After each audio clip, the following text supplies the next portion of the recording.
नमस्कार दोस्तों, मैं हूं दीपक चौरसिया और मेरे इस सोशल मीडिया के मंच पर आपका स्वागत है। आज हम बात करेंगे एक बेहद महत्वपूर्ण मुद्दे के बारे में। क्या भारत अमेरिका को खरी खरी सुना सकता है?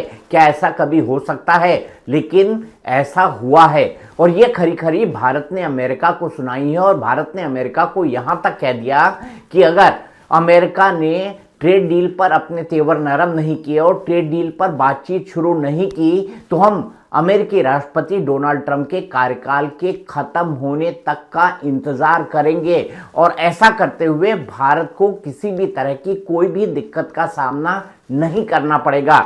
ये बात किसने कही ये मैं आपको बताऊंगा, इस बात का क्या संदर्भ था ये मैं आपको बताऊंगा, कैसे अमेरिका इस ट्रेड डील को लेकर राजी हुआ इसके बारे में मैं आपको बताऊंगा और ये तमाम बातें मैं करूंगा इस वीडियो के अंदर, जिसमें मैं खुलासा करने वाला हूं कि अमेरिका को खरी खरी किसने सुनाई।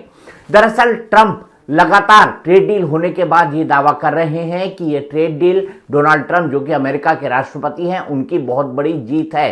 भारत का विपक्ष ये दावा कर रहा है कि अमेरिका के आगे भारत ने घुटने टेक दिए। लेकिन अगर अमेरिकी न्यूज एजेंसी ब्लूमबर्ग को माना जाए तो ये दोनों दावे गलत हैं। ये दोनों दावे गलत किस आधार पर हैं? ये दोनों दावे गलत इस आधार पर हैं क्योंकि इस ट्रेड डील से पहले भारत ने एक तरीके से डोनाल्ड ट्रंप को और अमेरिका को अल्टीमेटम दे दिया था। दरअसल सितंबर में एनएसए यानी राष्ट्रीय सुरक्षा सलाहकार अजीत डोभाल गए थे अमेरिका। अजीत डोभाल अपनी दो टूक बात करने के लिए जाने जाते हैं। अजीत डोभाल जो है वो एक कैरियर डिप्लोमेट नहीं है, वो इंटेलिजेंस ब्यूरो के अधिकारी रहे हैं, लेकिन उनकी जो बातचीत की स्किल है और उनकी जो निगोशिएशंस की स्किल है, आपको याद होगा इसका कोई मैच नहीं है। आपको ये भी ध्यान होगा कि कंधार हाईजैकिंग के वक्त जो सबसे डिफिकल्ट बातचीत थी जो अपहरणकर्ताओं से थी वो खुद अजीत डोभाल ने की थी। मैं ये नहीं कह रहा कि अमेरिका के साथ बातचीत में इस तरह का कोई पैरेलल है जो कंधार में बातचीत हुई थी उसका, लेकिन मैं सिर्फ आपको ये बताना चाहता हूं कि अजीत डोभाल ऐसी बातचीत के एक्सपर्ट है जहां पर परिस्थितियां विकट हो, जहां पर परिस्थितियां विषम हो, जहां पर भारत को अपने पल्ले कुछ आता दिखाई नहीं दे रहा हो, ऐसी बातचीत के लिए अजीत डोभाल जाने जाते हैं। तो अजीत डोभाल सितंबर में गए अमेरिका। सितंबर में अमेरिका जाने के बाद उन्होंने अमेरिका के विदेश मंत्री मार्को रूबियो से मुलाकात की और मार्को रूबियो से उन्होंने दो टूक क्या कहा? उन्होंने दो टूक कहा कि अगर आप ट्रेड डील पर आगे नहीं बढ़े या ट्रेड डील अगर खटाई में गई और लगातार जो अमेरिका के राष्ट्रपति डोनाल्ड ट्रंप है और उनके जो सहयोगी हैं जो लगातार बयानबाजी कर रहे थे, अगर उसमें नरमी नहीं आई तो फिर भारत लगातार इंतजार करने के लिए तैयार है कि वो अमेरिका के राष्ट्रपति डोनाल्ड ट्रंप के टर्म को खत्म होने का इंतजार करेगा और उनके टर्म खत्म होने के बाद इस ट्रेड डील को आगे बढ़ाएगा। उन्होंने ये भी कहा कि ऐसे कई मौके आ चुके हैं जब भारत ने इससे भी कठिन अमेरिकी सरकारों का सामना किया है और भारत अपनी जगह पर न केवल खड़ा रहा बल्कि आगे भी बढ़ता रहा। अब मार्को रूबियो पर इस बातचीत का क्या प्रभाव पड़ा ये मैं आपको बताऊंगा, लेकिन पहले यह समझ लीजिए कि किस तरह के हालात थे जब अमेरिका के राष्ट्रपति डोनाल्ड ट्रंप ने भारत पर 50% टैरिफ लगाया था। अमेरिका के राष्ट्रपति डोनाल्ड ट्रंप ने यह कहते हुए भारत पर 50% टैरिफ लगाया था कि भारत जो है वो रूस से कच्चे तेल की आपूर्ति कर रहा है, वो रूस से कच्चा तेल खरीद रहा है और रूस से कच्चा तेल खरीदने के कारण रूस का जो खजाना है वो भर रहा है और रूस का भरता हुआ खजाने के चलते रूस और यूक्रेन युद्ध लगातार आगे बढ़ते जा रहा है। डोनाल्ड ट्रंप ने यहां पर यह भी कहा था कि रूस और यूक्रेन का जो युद्ध चल रहा है उसके लिए अप्रत्यक्ष तौर पर भारत जिम्मेदार है। हालांकि रूस से जो है ज्यादा तेल चीन भी खरीद रहा है, रूस से जो तेल है वो अमेरिका भी खरीद रहा था, रूस से तेल है जो यूरोपियन यूनियन के देश थे वो भी खरीद रहे थे और भारत ने एक तरीके से मदद की थी पूरी दुनिया की रूस से तेल खरीद के। अगर रूस से भारत कच्चा तेल नहीं खरीदता तो तेल की कीमतों में एक अप्रत्याशित और बेहताशा वृद्धि होती जिसके चलते पूरी दुनिया के अंदर इन्फ्लेशन बढ़ता। अमेरिका में वैसे भी अभी जो महंगाई की दर यानी इन्फ्लेशन है वो बड़ा तेजी से आगे बढ़ रहा है, वो बड़ा तेजी से चढ़ रहा है। तब सिर्फ अमेरिका ही नहीं बल्कि पूरी दुनिया में आर्थिक मंदी न केवल छा जाती बल्कि रूस से कच्चा तेल न खरीदने के चलते जिन पारंपरिक स्रोतों पर डिपेंड करना पड़ता, वहां पर तेल के दाम बढ़ जाते, जिसके चलते महंगाई का सामना पूरी दुनिया को करना पड़ता। लेकिन अमेरिकी राष्ट्रपति डोनाल्ड ट्रंप इन तमाम बातों को समझते थे, लेकिन चूंकि उनको एक एक्सक्यूज बनाना था भारत पर टैरिफ बढ़ाने के लिए, और उनको यह संकेत देना था कि देखिए रूस और यूक्रेन की जंग को खत्म करने के लिए उन्होंने भारत पर भी टैरिफ बढ़ा दिया है, ऐसे तमाम संकेत प्रधानमंत्री राष्ट्रपति डोनाल्ड ट्रंप देना चाहते थे, और इसी के चलते ये तमाम बातें हुई। आप ये भी मत भूलिए कि अमेरिकी राष्ट्रपति ट्रंप के नजदीकी सहयोगी पीटर नवारो ने भी भारत को लेकर किस किस तरह की बातों की, किस किस तरह की बातें कही थी। उन्होंने भारत के बारे में कई बिलो द बेल्ट भी कमेंट किए थे, और भारत के बारे में बिलो द बेल्ट कमेंट करते हुए पीटर नवारो ने किसी भी तरह की हिचकिचाहट नहीं दिखाई थी। ये समय भारत के लिए बेहद कठिन था, और इस कठिन समय में भारत ने संयम के साथ काम लिया, लेकिन भारत ने अपनी कूटनीति को नहीं रोका।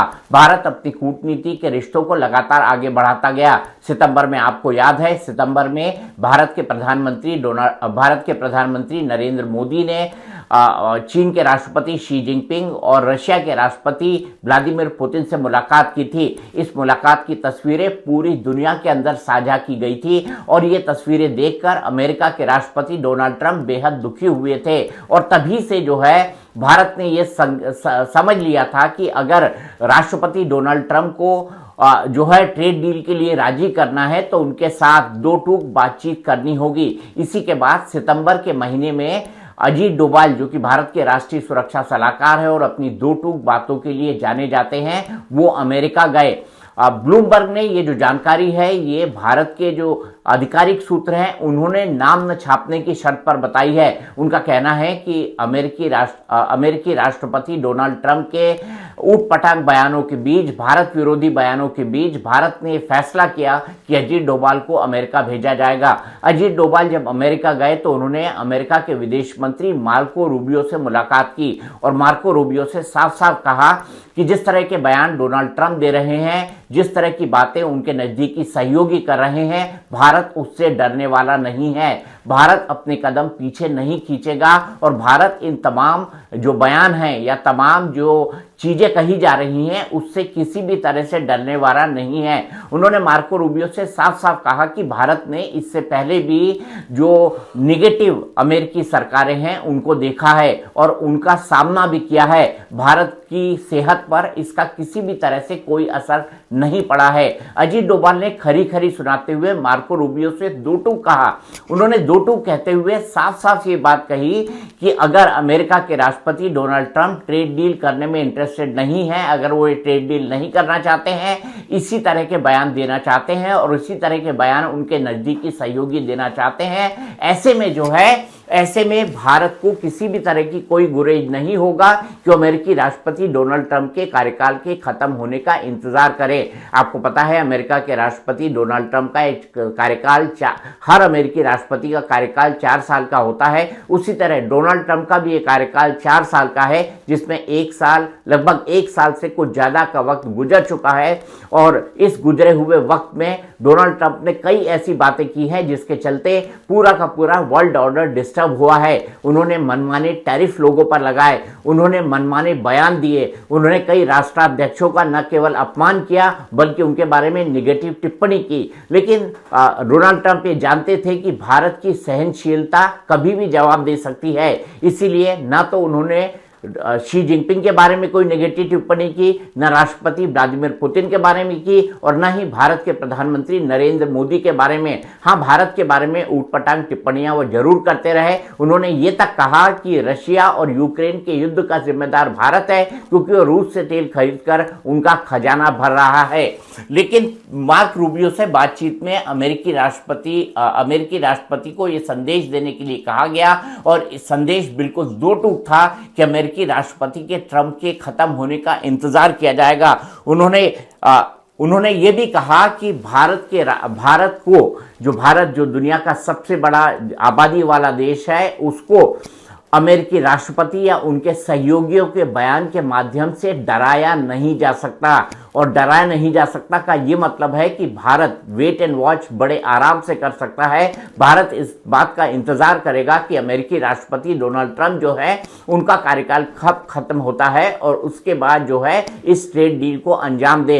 लेकिन आपको पता है ट्रेड डील जितनी भारत की जरूरत थी उतनी अमेरिका की भी जरूरत थी। वैसे भी अमेरिकी राष्ट्रपति डोनाल्ड ट्रंप ज्यादातर दुनिया से अपने संबंध बिगाड़ चुके हैं और अगर उनको चीन को काउंटर करना है तो भारत से बेहतर सहयोगी अमेरिका को मिलना मुश्किल है। इसीलिए सितंबर के अंदर, चूंकि ये मुलाकात सितंबर के शुरुआती 2 हफ्तों के अंदर हुई थी, इसीलिए सितंबर के शुरुआती 2 हफ्तों में हुई इस मार्को रूबियो के साथ अजीत डोभाल की इस मुलाकात के बाद अमेरिका के राष्ट्रपति डोनाल्ड ट्रंप ने प्रधानमंत्री नरेंद्र मोदी को सितंबर में जो उनका जन्मदिन होता है उसके लिए बधाई दी और दोनों के बीच टेलीफोन की बातचीत शुरू हुई। इसके बाद जो है लगभग 4 बार सितंबर से दिसंबर के बीच दोनों के बीच 4 बार टेलीफोन पर बातचीत हुई, जिससे संबंध थोड़ा पटरी पर आए। और उसके बाद जैसे ही भारत और यूरोपीय यूनियन के बीच मदर ऑफ ऑल डील्स हुई, उसके बाद अमेरिकी राष्ट्रपति को भी लगा कि ये मौका उनको गंवाना नहीं चाहिए और उन्होंने भारत के साथ ट्रेड डील की घोषणा कर दी।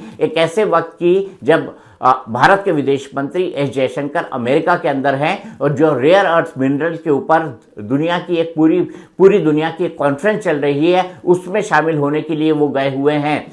बताया ये जा रहा है कि अगले 4 से 5 दिनों के अंदर भारत और अमेरिका ऑफिशियल तौर पर इस ट्रेड डील को साइन करेंगे, तब उनकी निटिग्रिटी सामने आएगी। लेकिन भारत ने साफ कर दिया है कि भारत के कृषि क्षेत्र और पशुपालकों के लिए जो उसने रेड लाइन खींची थी, यानी जो लाल लकीर खींची थी कि कृषि क्षेत्र को और भारत के पशुपालकों यानी डेयरी के क्षेत्र को अमेरिका के लिए नहीं खोला जाएगा, भारत उस रुख पर आज भी कायम है। तो भारत ने जो ये डील की है अमेरिका को धू टूक कह के की है, जिसमें अजीत डोभाल का एक बहुत महत्वपूर्ण योगदान था जब उन्होंने सितंबर में मार्को रूबियो से मुलाकात की है। और महत्वपूर्ण बात यह है कि मार्को रूबियो से मुलाकात के लिए किसी डिप्लोमेट यानी किसी कूटनीतिज्ञ को नहीं भेजा गया, यानी कूटनीति के जानकार को नहीं भेजा गया, लेकिन मार्को रूबियो से मुलाकात के बाद के लिए अजीत डोभाल को भेजा गया, जो न केवल भारत के प्रधानमंत्री नरेंद्र मोदी के बेहद नजदीकी हैं, बल्कि उन्होंने जो है अपनी 2 टूक बात करके अमेरिका को जता दिया कि भारत किसी भी तरह से झुकने वाला नहीं है। इसीलिए कहते हैं